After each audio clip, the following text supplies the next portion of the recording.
Hello from wherever you are, and welcome to Let's Play Games. I'm John McFarland, Adult Services Librarian for National Public Libraries, and I hope you'll join me in learning or rediscovering some of the more common and uncommon games out there.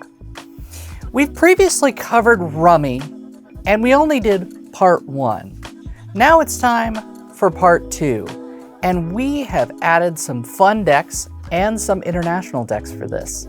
Let's get stuck in.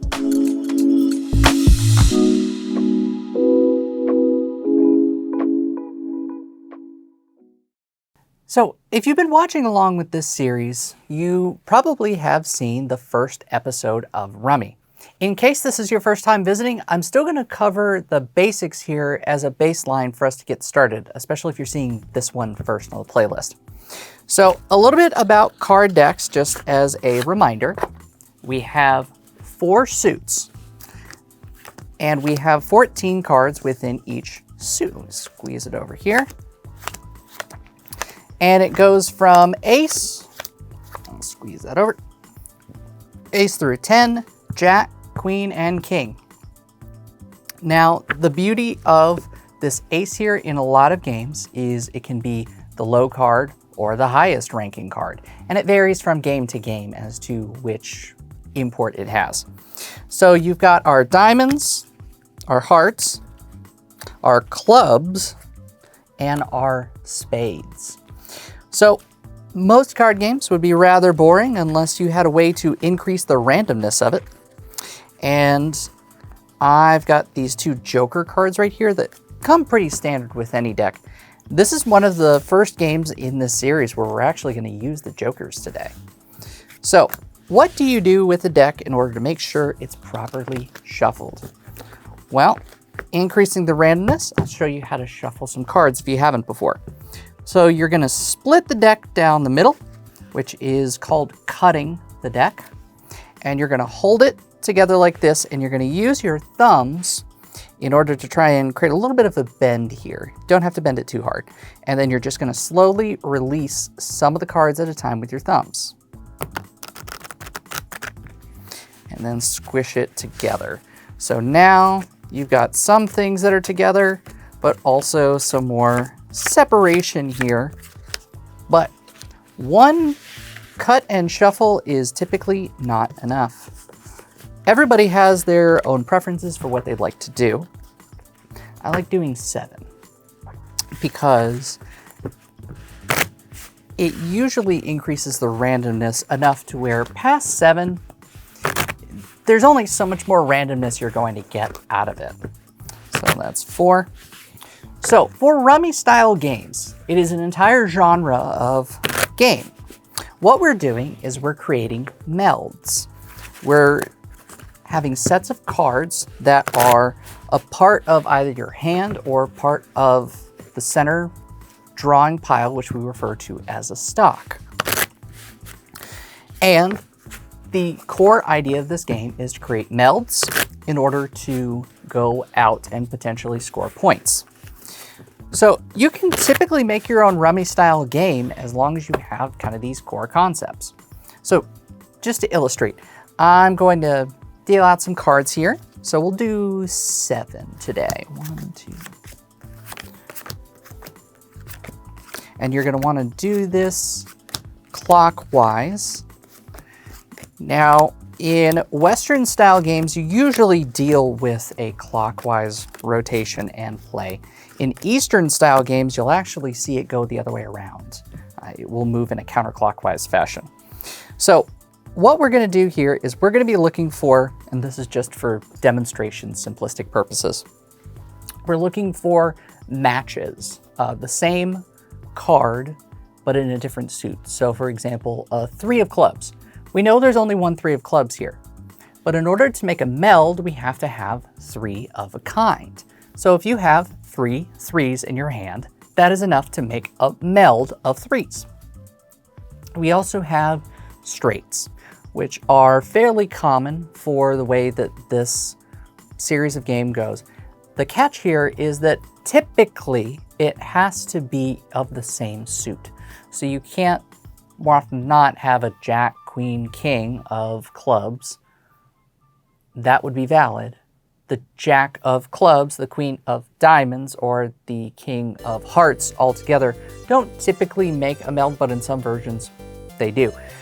This is another one of those games, you can make it however you want. So let's look at everybody's cards here to see what we've got here. We've got the Jack, Queen of Hearts. So there's actually enough to almost, actually this is funnily enough, if you use the jokers as wild cards, you could actually go full Rummy off of this alone pretty much with a discard, as long as your game allows for a discard roll. Jokers and twos are typically wild cards in this genre of games. So this is a great example to have right off of the bat. And some of this, yes, is due to shuffling. But let's look at the other players' cards here just to figure out what we might want to do. And this is another great example for why you want to shuffle multiple times in order to get an even, what's called dispersion of cards. So here, if we're looking for three of a kind with these jokers, that's, if you want to treat this as a 9, there would be one meld of cards right there. And for here, this could function, since it's not a king card here, you could have it function as a 10 of hearts or a king of hearts. It really doesn't matter in most games. The important part is making the meld. Now, some games may have importance into building off of other people's melds in the first place. So for example, say you wanted to play this as a 10. If you can build off of somebody's meld, that makes the 9 or the king available. If you play it as the king, only that 10 is available. So this is another element of strategy with the game. Now this 4 of hearts right here, it doesn't feed into anything. In theory, if this had been another 9, it would have been just a straight Rummy out, which is very rare, but we got lucky on first draw here. So meanwhile over here, we've got 2 8s. So that's a good opportunity there. And then kind of some spread out chaff of cards that can't really meld into anything yet, especially if we're doing these 2 8s right here. We're looking for that other 8 to make a meld of 3. You could also, comparatively, be looking for the 9 of diamonds. So that way you can make a meld of 3 that way. So you've got different options, different ways in which you can do this. Over here, we've got one meld naturally off the draw, that Jack, Queen, King that I talked about. And a little bit more of chaff where we don't have anything else yet. Meanwhile, over here, we've got an 8 and 10 of spades. We're looking for that 9 of spades. So there's not a crazy lot going on here. Now, funnily enough, the way this game ends up working is the person who's the dealer would go last. It would proceed to the dealer's left. So it'd be a fun thing to say, okay, I'm out. This does happen on occasion. This also might be where you have 2 melds, but you have to draw at the beginning. So let's take a little bit of a look around. The 6 doesn't help with anything. I'm still struggling with what I'm wanting to build. I'd rather go for the 3 of a kind, because that increases the likelihood of me getting the card that I need from 1 card to 2. So at this point, you've got to think, what is going to be valuable in my hand? Typically, point structures occur where if you have a small numbered card in your hand, like a 3, it's typically worth that face value of points. So more often than not, those lower end cards end up being the ones you discard first because they're of less use. Unless you're trying to play defensively because you think you're about to lose. On that occurrence, you want to get the high cards out of your hand real quick. So let's say we discard this 3 for now. It's not particularly helpful. So now it would pass on to this player opposite me. They have the option to either pick up this card or pick from the stock. The catch is, from the discard pile, you have to be able to use it in a meld immediately. They can't here, so they're going to pull. So that King of Hearts is the one that they need over here in order to increase their meld. This hasn't been placed out on the field yet, so they could place these 3 down, say, all right, here's my meld, just to declare that they have something.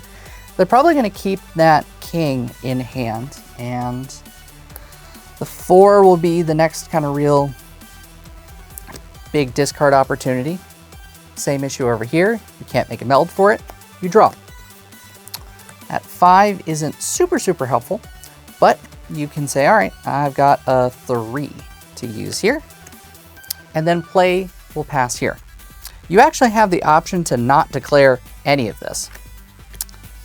So here's the fun catch. They just drew a pair of 4s. Now here's where you have the fun question. If you're trying to go out with a certain number of cards, I can't make a meld off that. And I can't make a meld off of this either, so what do? Now is where discard strategy comes into play, where I know that I can get rid of these 4s, because as long as no one picks them up, aside from the melds that go in a sequential order, they're relatively safe discards. That is Rummy in a nutshell. What I'm going to show you next is going to be this game, a little more expanded, with a couple more players, and a whole lot more cards. One sec.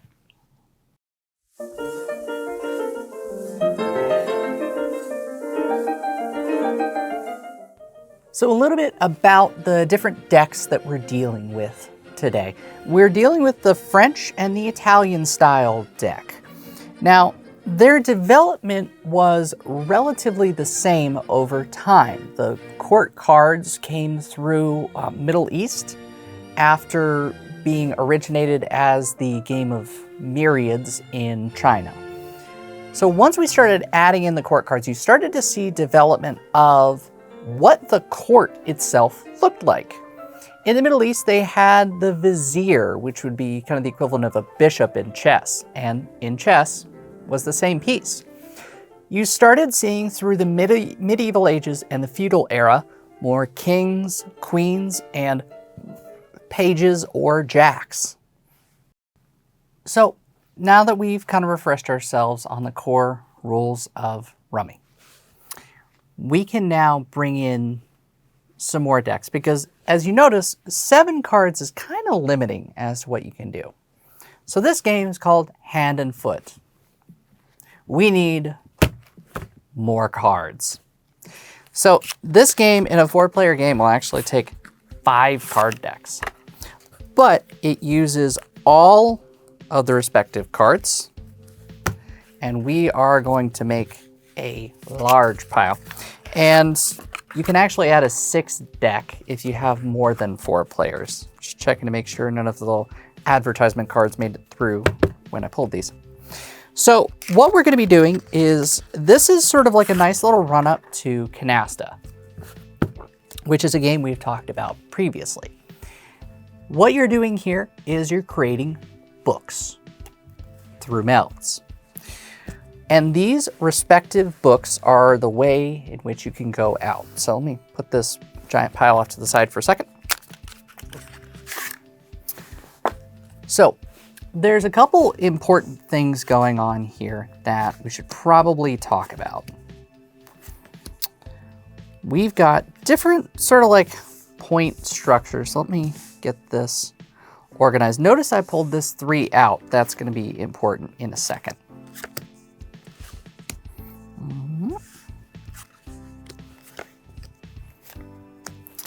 And we'll get the jokers out here, and I'll get a black 3 here.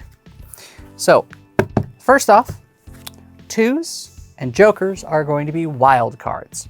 When you're making melds, sometimes you're not going to have the card you need, or more appropriately, somebody has already made a meld out of a card that you actually need. This is where the joker and the 2 come into play. They can be used as any part of your meld as long as you have more natural cards than the wild cards.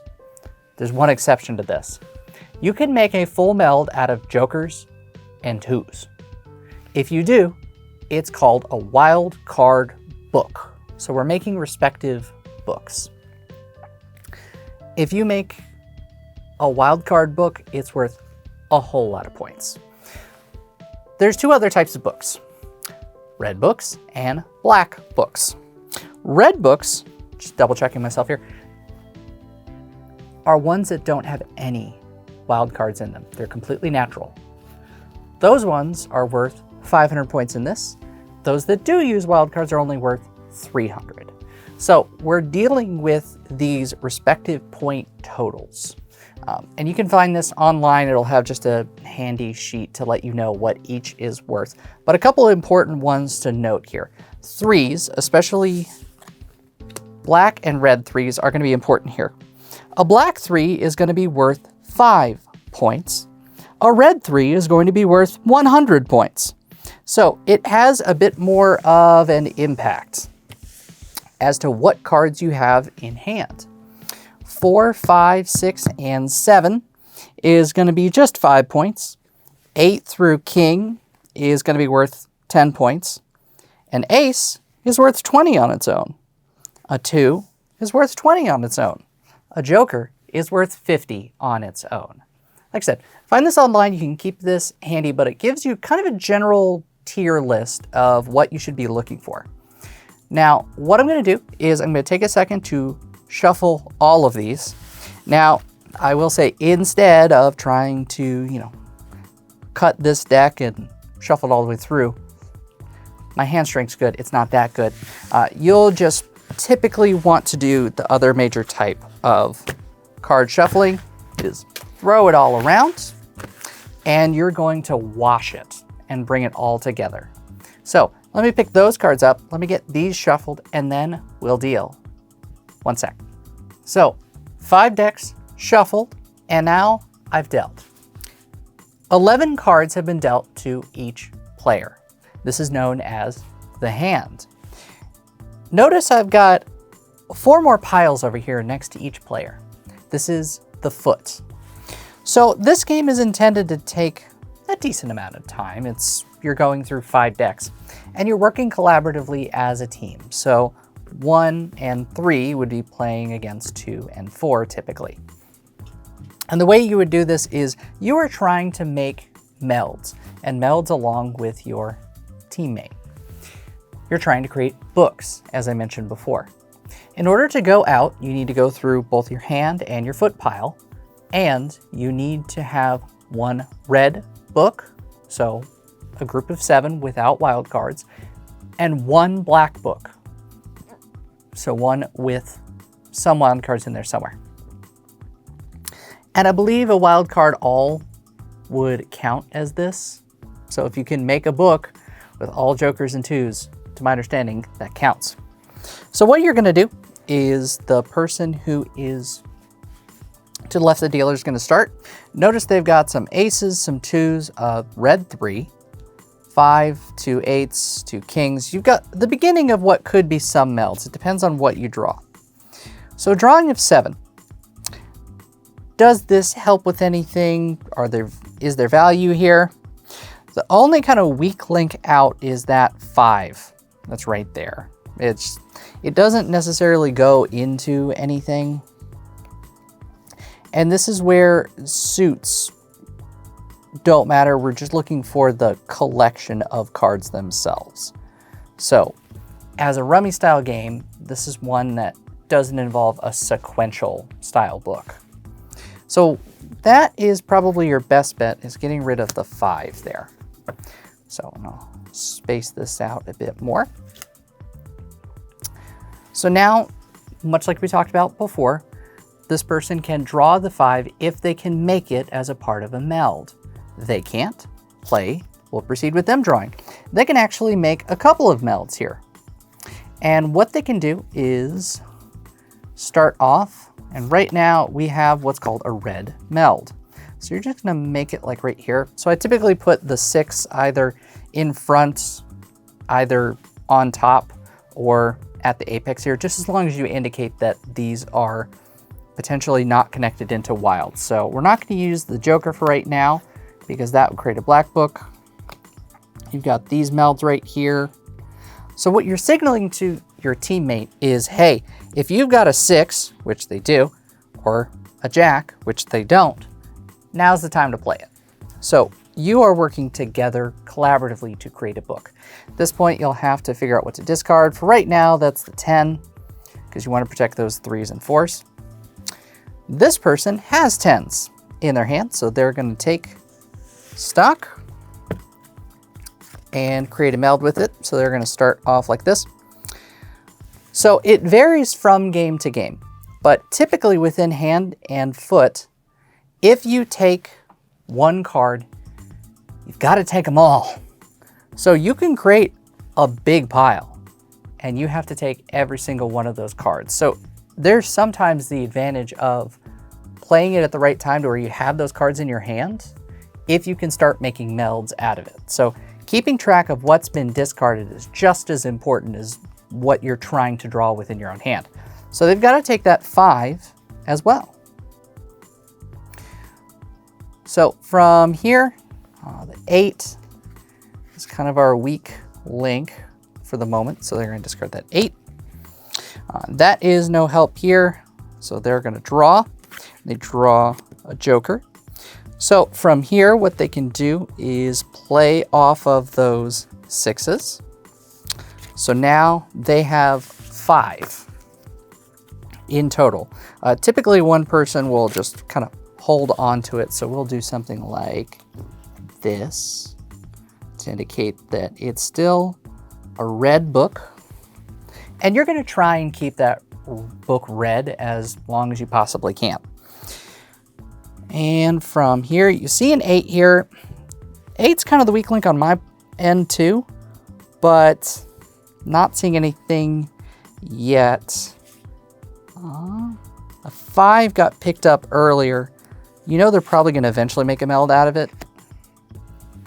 So I'll go ahead and discard that 5 since I know technically it's safe, because we know that this person over here can make a meld with their 5s. This player can't. So because of that, we are kind of at a nice little impasse. They're going to draw, and they can make a meld of kings. So play will continue onward like this, where you're trying to get your groupings of cards together to create respective red and black books. So this is where I'll refer to the hands that are held out. So let's say that they get all of these either played out, meld, discarded, they're out of cards. You have to go through your entire grouping of cards in order to pick up the new ones. So let's compare what we've got in hand right now compared to what we would have on the foot. So a 10, and if you've got a meld of 10s, that can be helpful right there if you end up needing just one more. Ace, which is helpful here, a wild, a king, which would not be helpful for anyone but over there, unless, since there is 5 decks, there are 20 of the natural cards in this pile of each type of card. So there's 26s in there. We've already got 5 of them out on the field. We just need 2 more.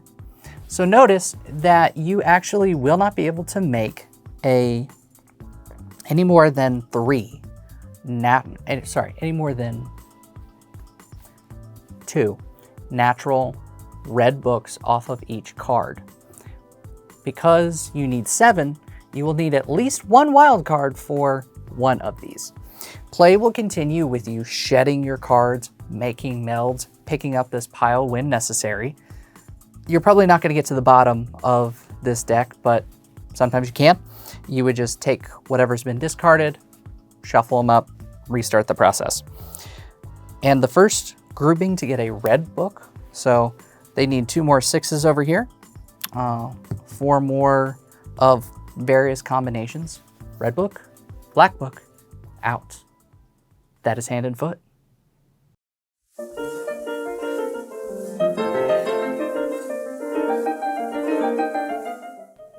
So the game of Rummy, even with its European and Asian origins, still had a lot of work to do to get to the Americas.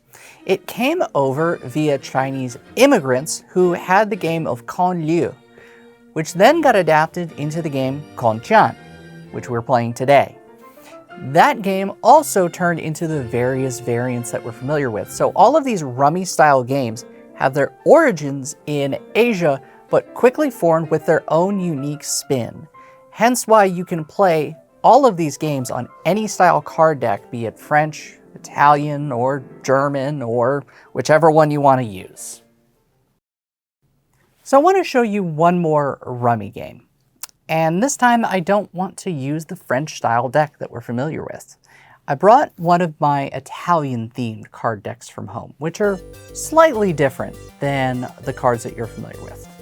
So instead of it being clubs, diamonds, spades, and hearts, we've got coins, swords, wands, sticks, but typically they're called wands, and cups. And there's actually just 10 cards in each suit. We've taken out the 8 and the 9, and we've, technically speaking, taken out the queen piece, because this is relative equivalent to Jack, or sorry, the page, which in a lot of themed card decks, the 10 was the page, and there'd be 4 court cards rather than 3. The page, the knight, which is roughly then equivalent to our Jack, and the queen is missing. A travesty in and of itself, however, we work with what we have. So, what's going to be important about this game is we're going to do that same melding technique. On a French suited card deck, you could still do this the same way. All you have to do is remove 8, the 9, and the 10. Now, we're familiar with the ace being sometimes the low card or the high card. In this instance, it's only going to be the low card. It's never going to be in 2 places at once. So what we're doing is we're wanting to meld 11 cards, either by having 3 of a kind of a particular number, or having 3 in sequential order, which can be built upon. So we're going to treat this like any other card deck, and we are going to shuffle it. So what we're doing is we're just handing out a couple. So that way you've got a good starting point, and then you can progressively build. Now, typically we're familiar with the person opposite to the dealer goes first, but in this game, what you're actually going to do is typically spread it out. One player picks one card, one player picks another. So 4 versus a 10. So in this case, actually, the dealer would be the one that goes first. The suit doesn't matter here. So let me get this all collected up. But for this one, it's just a quick and easy melding game where this is one of the more popular style card decks. Italian is also closely related to the Spanish style card deck, which has some slightly different designs here. So we're going to do 2, 3, 4, 5, 6, and 7. And then we're going to have our stock in the middle. So let's take a look at what we got here. We got some 3s, 2 that's offsuit, 12. So I almost have enough for a melding of these king ones. It's kind of extraneous. I've got 2, 3, 4, but none of them are the same suit. So that does not particularly help me so far.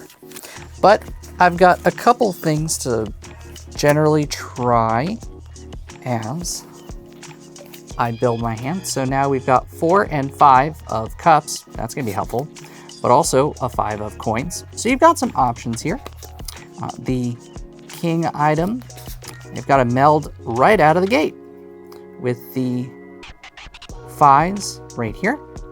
Now notice you've got a decision to make. I've got 4 and 5 of the cups and wands respectively. So as you're looking, you can look for a 6 of either cups or wands, or a 3 of cups or wands. Oh look, that's what you've got. So you're going to want to create that meld in particular, and you're going to want to use this to go out as quickly as possible. Now, here's the catch. for where we're at the moment, you only have 7 cards in the hand. So typically you'd be handed 11 cards. So that way you had an even amount to eventually meld upon. But we're just gonna play to 7 here, respectively, just to give you the simplistic way of seeing it. So, as I said, the dealer will go first. They don't have anything they can use, so they're gonna draw. What do we got here? So we have, there's some wands going on here. You can keep the 11, 12, try and go together. I think the easiest one to get rid of right now is the 2. I kind of am hoping that the 11 and 12, the king or the knight respectively, is going to be discarded. So I'm just going to drop this 2. Can they pick up the 2? Actually, yes they can. So what they're going to do is they're going to pick up that card and they're going to create a meld of 4 right out of the gate. That's going to be the card they use. Now it's decision time. Do you get rid of the 4 or get rid of the 12? Or get rid of this pair of 5. What I'm going to do is get rid of this 12. Why? I've got the 4 and the 5, and I'm hunting for another 5. If another 5 gets discarded, I can pick it up and go out. If a 6, I can pick it up and go out. So we're going to discard that 12, and based on our draw, oh look, it's a triplicate of 12s. They've created their own meld. So now is when you really have to think about what you're going to discard. That's a 4 because I want to keep my pairs of 3s. I'm looking for 3s and 11s here. That isn't able to be melded. So 10, which isn't going to be any help here. So I'm just going to keep with what I got. You could also choose, in theory, to discard that 4, but that just limits your range of options. Is the 10 helpful? That's coins. Can't meld off anything. We're going to draw, so on and so forth until you get something that can work. You can actually decide here to go for either need the 1 of cups or the 4 of cups. And the reason why we're saying, oh no, this is a bad idea, is because we know that 3 is here. So you're thinking, okay, there's only 1 more 3 compared to 2 cards. We now know that the 4 is in the hand. So if they discard that 4, this is close to done. They aren't going to be able to take that 3. They're going to draw. The 3 is of no help here, which is kind of funny considering they just discarded. This is the way it works out. Within 40 cards, there's only so much you can do. Nothing they can meld off of, so they're going to draw. 6, no help. And you're going to do this back and forth for a bit until you can find something to meld off of. And this is why typically the game will go fairly quickly. You're actually going to get the 6 right here. That's going to be 7 cards to meld, and fairly quickly, through just some simplistic melds, you have won the hand. This game is intended to go fast. It's intended to be simple and build the idea of melds and sequences. So this game is quick, fast-paced compared to hand and foot, and I'd strongly recommend it if you're just building it out as a core idea. By limiting the number of cards, you can make it go fairly quickly. That was maybe 3 or 4 minutes just for an entire hand. You shuffle up, you deal again, you play again. That is Konkan.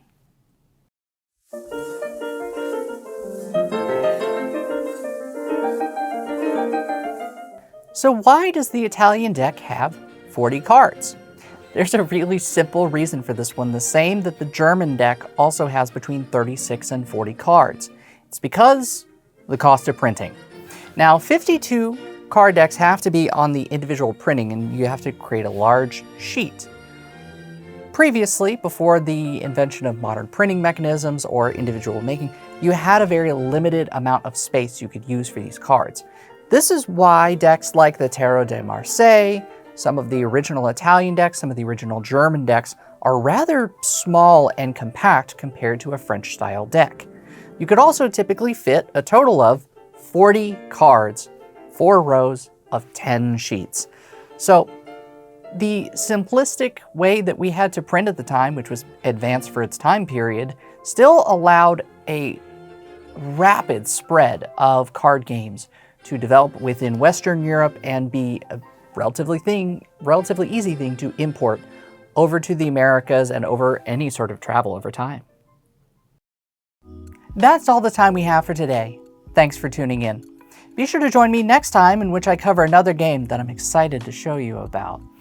Be sure to check out also some of our great NPL Universe programming on our website and our YouTube page. Also, as a reminder, you can check out board and card games now through National Public Library's website. Just go into the catalog and search for board games. I'll see you next time.